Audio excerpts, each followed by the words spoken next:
제가 이혼 전문을 한다고 했을 때 그렇게들 말했어요. 그거 하고 싶어?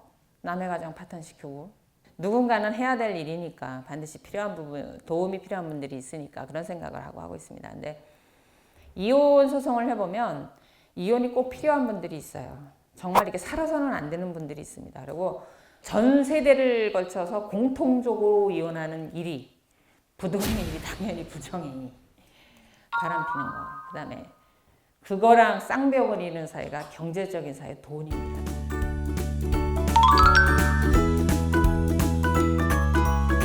근데 지금 떠오르는 이혼 사유가 있어서 그게 특히 자녀분들 결혼하실 때 주의해야 될 게 빚입니다. 빚. 이거 정말 이혼 사유로 늘고 있어요. 그래서 결혼 연차 20년 이상, 60세 이상 이혼을 황혼이혼이라고 하는 거 대신 신혼이혼이라는 게 있어요. 4년차 이하를 3년까지를 신혼이혼이라고 해요. 4년차 이하. 그리고 요즘은 얼마 전에 법원에 갔더니 부장님이 대놓고 2년 차로 내리겠다. 3년 차 이하로. 그만큼 이혼이 많이 늘었다는 거예요.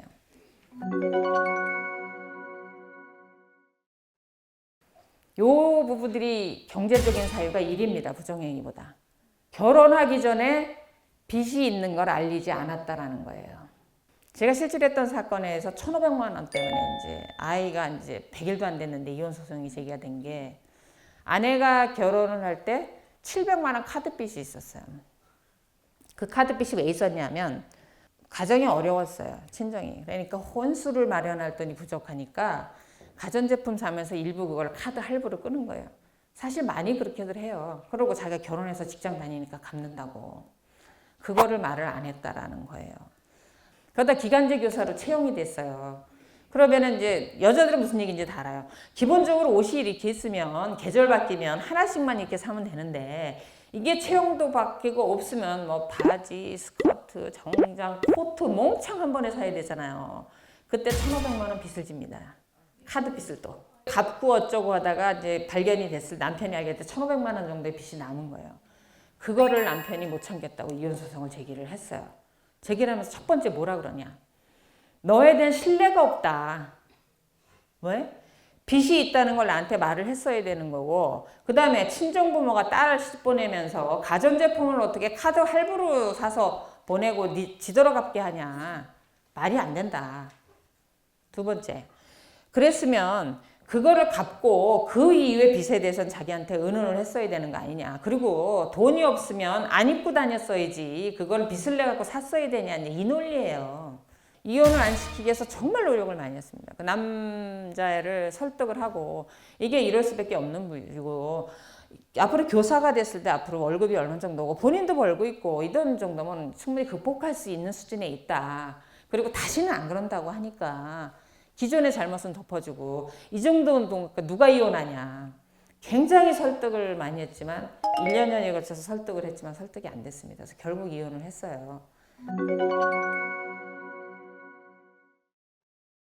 그 다음에 또 친정아버지가 딸하고 왔어요. 딸이 이혼시켜야 되겠다고. 요즘 부모님들이 이렇게 자녀분들 손잡고 이혼시키러 많이 오십니다. 사유가 무엇인가요? 그러니까 딸이 결혼하기 전에 아버지가 사업을 하다 실패를 해서 1,500만 원 보증을 서준 게 있대요. 그걸 사이가 알게 되면서 사기 결혼이네. 거기도 양쪽 부부가 맞벌이였어요. 사실 자기네가 갚을래도 갚을 수 있는 거였는데 그래서 지금은 결혼 전에 가져오는 빚 이거 정말 문제가 되고 있습니다. 그래서 자녀분들 결혼을 시킬 때 빚은 정리를 좀 예단 혼수 이런 거 많이 해주려고 하지 마시고 빚을 정리해서 보내시는 게 굉장히 중요하다. 제가 한 사람 같은 경우는 아내는 집에서 과외를 하는 걸 했고 남편은 대기업에 다녔어요. 그래서 수입이 좋았어요. 근데 아이를 낳으니까 이 집에서 과외를 해야 되는데 애를 봐줘야 되잖아요. 그러니까 어떻게 해요? 친정엄마가 이제 상경하시죠. 그 사위가 맨날 보게 되잖아요. 친정엄마 입장에서는 상경을 하세요. 이 인간이 우리 딸 같은 딸을 만나려면 지가 온갖 셈씩 어디다 대고 엎드려 절을 해도 천천을 판에 맨날 늦게 들어와. 친정엄마는 사위한테 얘기해요. 자네 왜 이렇게 늦는가. 젊어서 그렇게 술 먹고 다니면 못 망가지네. 일찍 들어오게. 이 시금치도 좀 먹어봐. 이걸 왜 안 먹나? 숟가락으로 푹푹 떠서 먹게. 밥 먹고 물 먹게. 주말 되면 애들 데리고 좀 어디 놀러 갔다 오게. 그러니까 이 사위가 미치려고 그래요. 정말 미치려고 그럽니다. 근데 그것도 참고 살았어, 이 남자가. 근데 뭐에 못 참았냐면 생활비 분담 문제예요.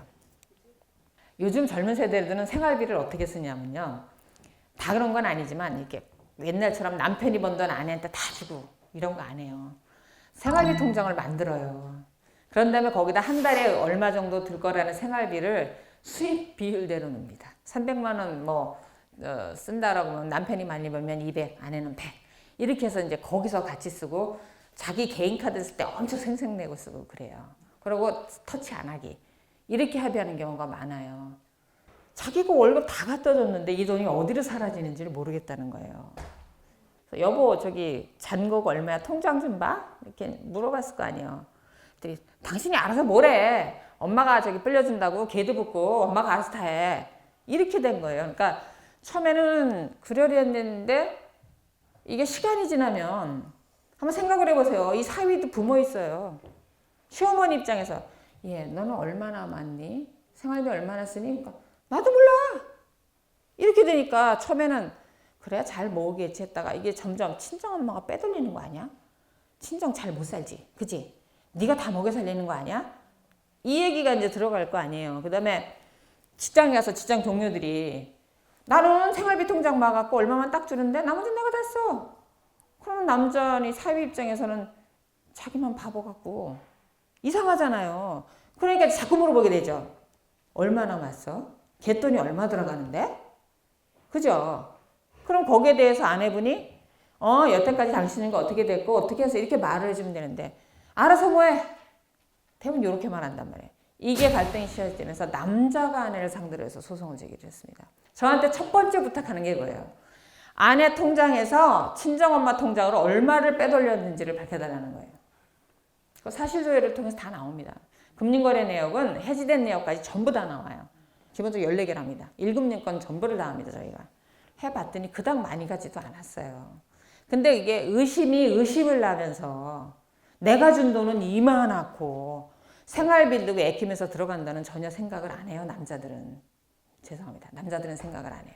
그래서 그런 부분이 갈등이 생겨서 결혼 전에 있었던 빚, 몰래 대출받는 거, 그 다음에 모아진 돈이 투명하게 서로 공개되지 않는 거, 이것 때문에 이 3년차 이하 신혼이혼들이 이제 발생을 하고 있는 겁니다. 그래서 이 부분만 피하면 3년은 넘겨요.